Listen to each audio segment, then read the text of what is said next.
The Warriors have been off for the last couple of nights, and a lot has happened since then.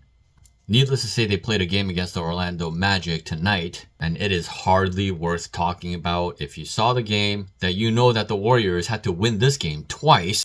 And I'm just going to go over this very quickly because, like I said, there's a lot to get to in this video. And this game really was barely worth our time. The score at halftime was 43-43. Just a horrendous, borderline unwatchable game from both teams. But the Warriors woke up in the second half. In the third quarter, they scored 39 points. The starters got out to a much better start.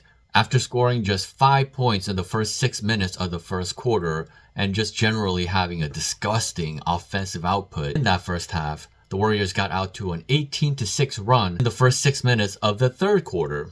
Steph Curry once again struggled out of the gates, but he was aggressive from the jump and he kept it going in that second half. And for me, as long as Steph Curry is being as aggressive as he can be, it's easier to live with the results. What's not okay is for Steph Curry to get no shots or one shot in the first quarter and do a bunch of cardio for a chunk of the game before trying to get it going in the second half. And the guy has no rhythm, he hasn't gotten enough looks, and then he just looks like a shell of himself. I feel like he's lost a lot of rhythm since spraining that thumb.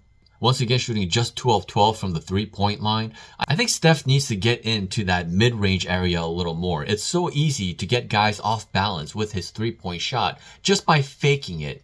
Until he feels more comfortable with his shooting hand, I think he needs to get closer to like the 15-foot range area. And it's really much more automatic when he shoots from that range rather than the three-point range.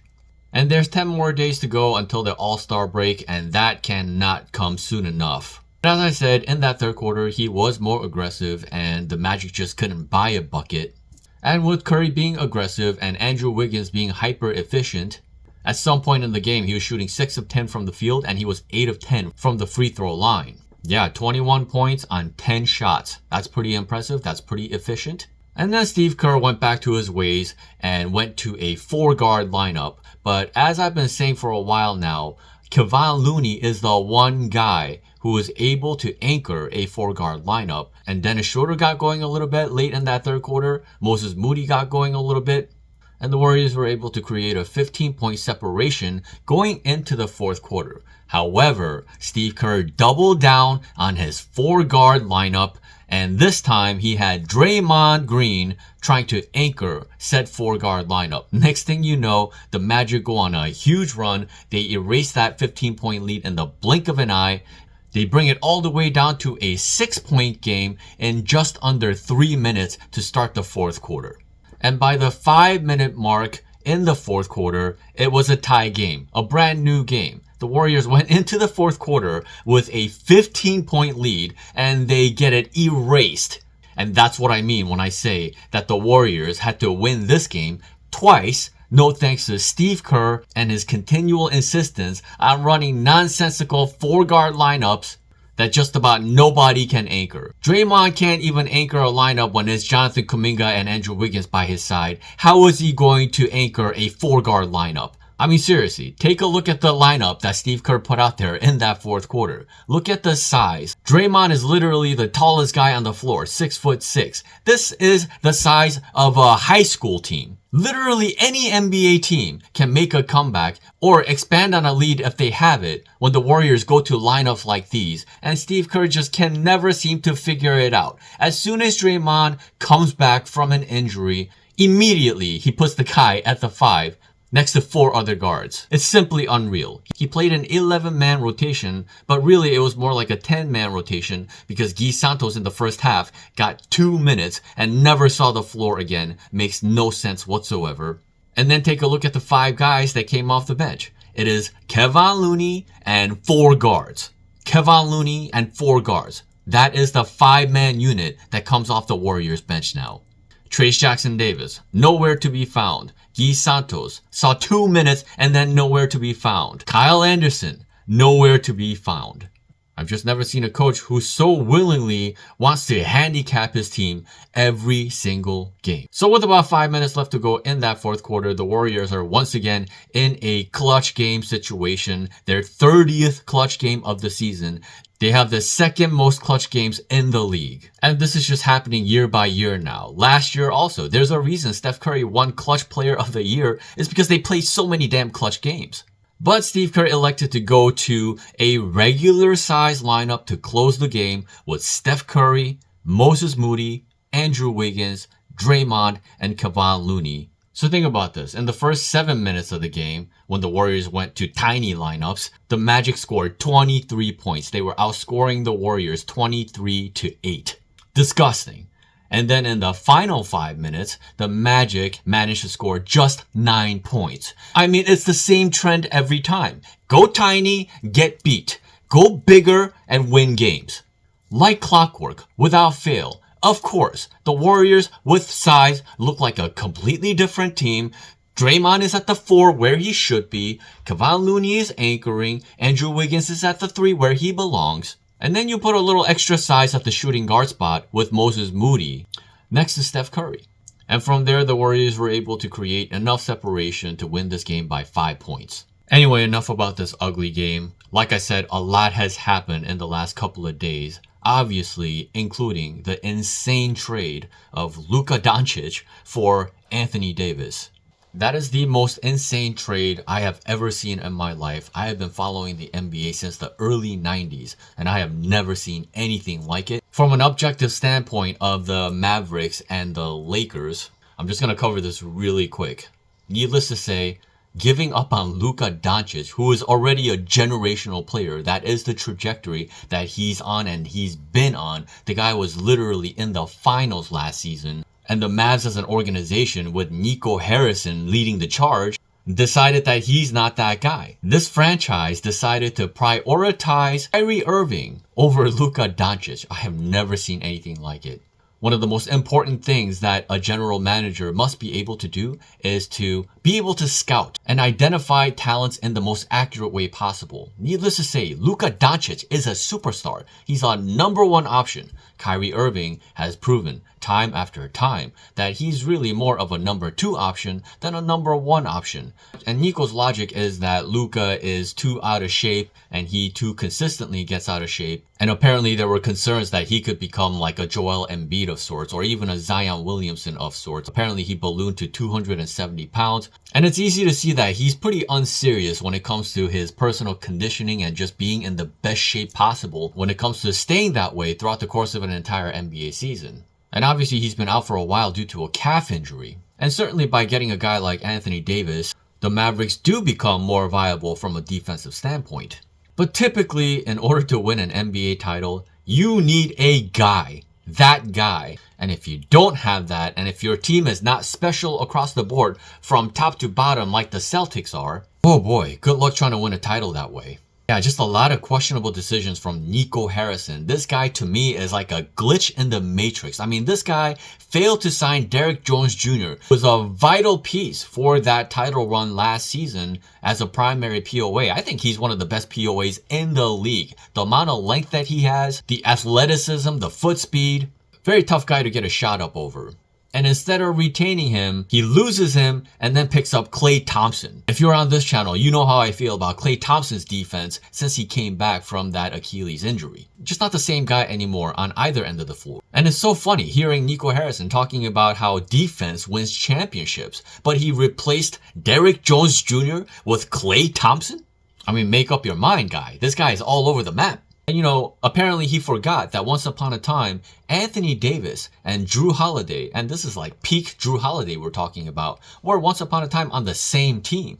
And that team was never ever truly serious. You know, Kyrie Irving's about to be 33, Anthony Davis is 31, 32, injury prone, and that's what you give up Luka-Doncic for? And then you keep the whole situation a stealth from the rest of the league? What? I mean, this is just, you know, I gotta say, there are a lot of charlatans in the NBA at these lead positions. I don't know how these guys get these jobs. Once upon a time, Nico Harrison was a Nike executive. And you know, this guy really truly changed the NBA as that Nike executive. He was in that meeting. He was leading that meeting when he met with a fourth-year player in Steph Curry who was trying to get a deal done with Nike. But again, this guy is not a scout. Apparently, he didn't have enough respect for Steph Curry. There were rumors that they referred to him as Seth Curry. And then this is a fact. They had a presentation board in the back and they had Kevin Durant in the background instead of Steph Curry. Steph Curry felt so disrespected. He had a conversation with his father, Del Curry, who encouraged him to go with the people who will treat you like a king. And that was Under Armour. And if you're a Warriors fan, you know that that altered history in an unbelievable way. Bare minimum, Steph Curry gets Finals MVP in the 2014-15 season when they won the championship, not Andre Iguodala. You gotta understand, the NBA is a Nike league. Nike is in competition with all the other shoe brands. They hold all the best athletes on the planet when it comes to the NBA, right? So if you're Nike, you cannot have a guy like Steph Curry challenging the likes of LeBron James, Michael Jordan, Kobe Bryant, Giannis, whoever you want to name. That is a Nike athlete. They have the power to control NBA media. They have the power to control NBA refs. They have the power to control the NBA to some extent. You have to think about this from a logical standpoint of how much power they have within the NBA. Anybody who follows the NBA knows that there's a lot of politics involved. You follow the Warriors, obviously you know there's all kinds of politics. And you know, you got ESPN guys talking about Steph Curry is a shooter. You got hacks talking about with everything on the line, I'm taking Andre Iguodala to take the final shot over Steph Curry. All they ever do is talk him down, put him down. And all of this would have been drastically different had Steph Curry simply signed with Nike. Because if he's a Nike athlete and he's actually better than, say, LeBron James, what does it matter to them if Steph Curry ultimately ends up being a better player than LeBron James? It doesn't matter to them because it's their athlete versus their athlete. And you've seen how the league treats Steph Curry. They treat him, this 6'2" guy, like he's the guard version of Shaquille O'Neal. Gets fouled all day and night and never call fouls for the guy. Yeah, there was an incredible trickle effect of Steph Curry signing with Under Armour instead of Nike. Apparently, Nike lost roughly $14 billion because they couldn't sign Steph Curry. So the same guy who made that happen is somehow now in position to completely control an entire NBA organization, that being the Mavericks. And then he trades away Luka and shocks the entire NBA. Even the players were just losing their minds. Even in mid-game, they were finding out Kevin Durant, Devin Booker, just everybody is shook. Yeah, I don't know how Nico Harrison got the positions that he's gotten, but history will not be kind to this guy. He screwed the Mavericks over in an unbelievable way. When you're the lead decision maker of an NBA franchise, you have to consider all aspects of what you're doing. First and foremost, from a business standpoint, you have to be able to recognize the difference between a secondary star and a superstar. There's a giant difference between Kyrie Irving and Luka Doncic. Luka Doncic is a cash cow that Kyrie Irving simply cannot be, especially at this juncture of his career. Luka Doncic is not even in the prime of his career yet. Untold loss of jersey sales, ticket sales. I think the Mavericks social media account instantly lost like 100,000 followers. And the guy couldn't even get enough assets back because Pelinka apparently finessed him. Knowing that Nico actually wanted to trade Luka, Pelinka finessed him into his own belief that, oh, Luka is kind of risky and I don't want to give up too much for him. I mean, guys like Rudy Gobert and Mikal Bridges brought back more assets than what Nico Harrison was able to get out of the Luka Doncic deal. Yeah, I've never seen such incompetence, and now we're going to have to see everything kind of play out and see what happens with the Mavericks. I do think that the Mavericks are going to contend, and they are going to be one of the viable teams, because they do have a lot of defensive guys on their team. But again, you have to be able to identify whether somebody is that guy or not. And Kyrie Irving is a number 2, and AD is a number 2. And if either of those guys ends up getting hurt for one reason or another, they're screwed. As for the Lakers, unless they make another significant trade, this season is pretty much a wrap for them. They have too many guys that need the ball in their hands. Luka Doncic, LeBron James, and Austin Reeves. They all need the ball in their hands. But the Lakers are set for the next decade. and they can easily build around Luka Doncic. They could trade away Austin Reeves for a more viable two-way type of player. I really don't think it's going to be too hard to build around a guy like Luka Doncic. And I'm breaking this down as objectively as I can. I'm not even a fan of Luka Doncic, but I can be objective about what he is in the league. But enough about that situation for now. Bottom line is that there's been a massive trickle effect from this deal. All of a sudden, it feels like nobody is safe from getting traded. And suddenly, teams seem more willing to deal whatever in order to improve their situation. Suddenly, the Suns are listening to offers about Kevin Durant, which wasn't happening before this Luka deal. And out of nowhere, all of a sudden, the Warriors are talking about a sense of urgency, and they are looking for a star, a superstar even, and they're willing to do whatever to make that happen.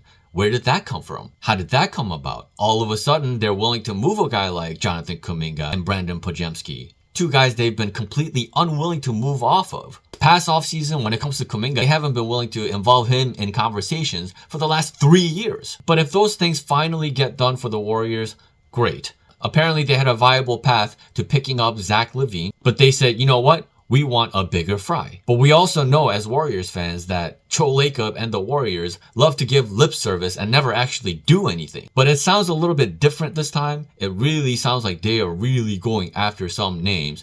They're going after Jimmy Butler, but Steve Kerr and Steph Curry kind of messed that up because they leaked a story talking about how they questioned the viability of Jimmy Butler in their locker room. And not shockingly, Jimmy Butler has since come out and said that he's not interested in signing with the Warriors long term. So now apparently the Warriors inquired about LeBron James, Kevin Durant, and even Zion Williamson. Apparently LeBron James wants to stick around with the Lakers. Okay, wonderful. I want nothing to do with that guy on the Warriors. Oh, goodness gracious.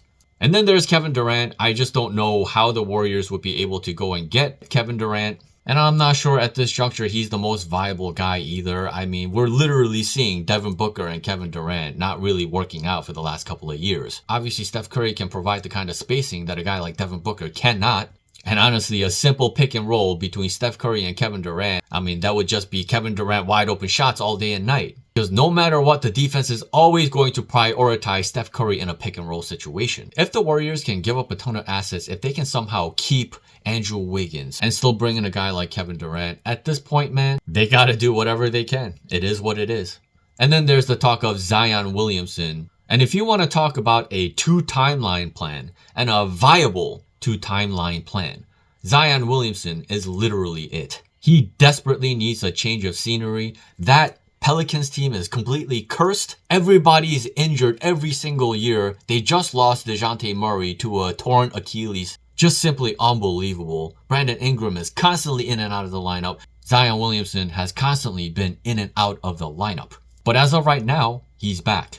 And if any team can help Zion Williamson get back on track, watch his weight, watch his diet, watch his health overall, it's the Warriors. To me, Zion Williamson is a generational talent. He just needs to become more disciplined when it comes to the mouth pleasure, and he needs to prioritize his career over food. Essentially, that's what it comes down to. And if they gotta move Draymond Green to get that guy on board, they gotta do that. But if they're able to keep Draymond and bring Zion along, well, Draymond would certainly be able to help him with some of the weight stuff, because Draymond also came in to the league as a really chonky, out of shape kind of guy, and he really got his body in order.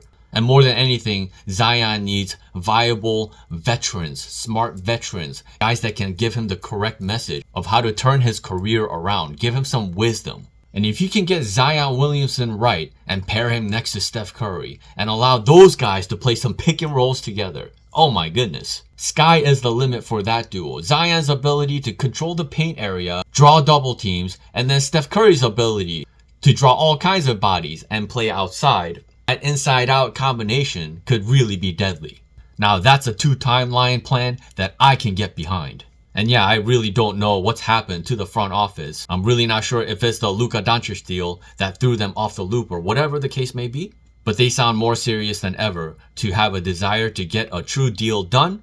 Even Steve Kerr has openly acknowledged that it might be time for this team to make a move. The best case scenario is that they bring another star along. That star is heavily disgruntled with what Steve Kerr is doing. And if they can get Steve Kerr out of there, and then they have two viable stars on this team to build around, the Warriors potentially have like a 2 to 3 year window to still have a shot at winning the 5th championship. There are some other names to consider as well. I think the Bulls are still looking to move some bodies, possibly Kobe White, possibly Lonzo Ball, and I think either of those names are really good names for the Warriors to consider as well as secondary pieces. It depends on what route they want to go. I think Lonzo Ball may actually be a really good piece to put next to Steph Curry as a 3-and-D guy, and he's a really good passer as well. Needless to say, he's a point guard, but he's in a shooting guard's body. So something like that could be interesting. And obviously Kobe White is a really good scoring option. And a guy with some size. He's 6'5", capable of playing combo guard, spreading the floor, being able to score in a lot of different ways. Kind of like a more elite version of Melton. Obviously not the same caliber of two-way,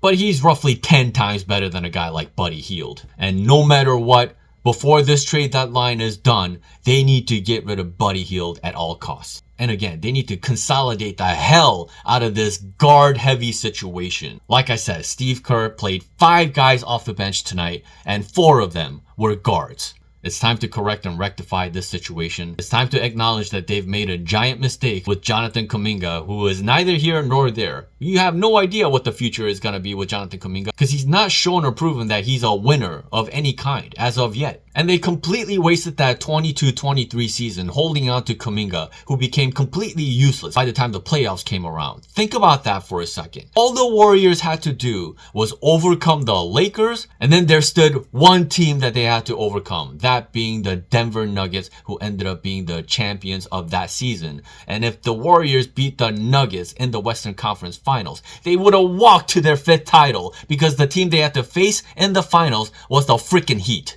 They could have traded Jonathan Kuminga that season and brought back OG Anunoby, and they passed on it at the deadline. Think about that for a second. They literally gave up on a championship opportunity that season because they couldn't give up raw Kuminga, who couldn't even be a rotational player in the playoffs. Unforgivable crimes. The Warriors have 3 days to rectify some of those situations and bring somebody viable back. We'll see if it happens. Hold your breath because the clock is ticking. If you enjoyed this content, be sure to subscribe, hit the notification bell, and the like button. Thank you so much as always. It's a wild time to be a Warriors fan, and it's a wild time to be an NBA fan. Until next time.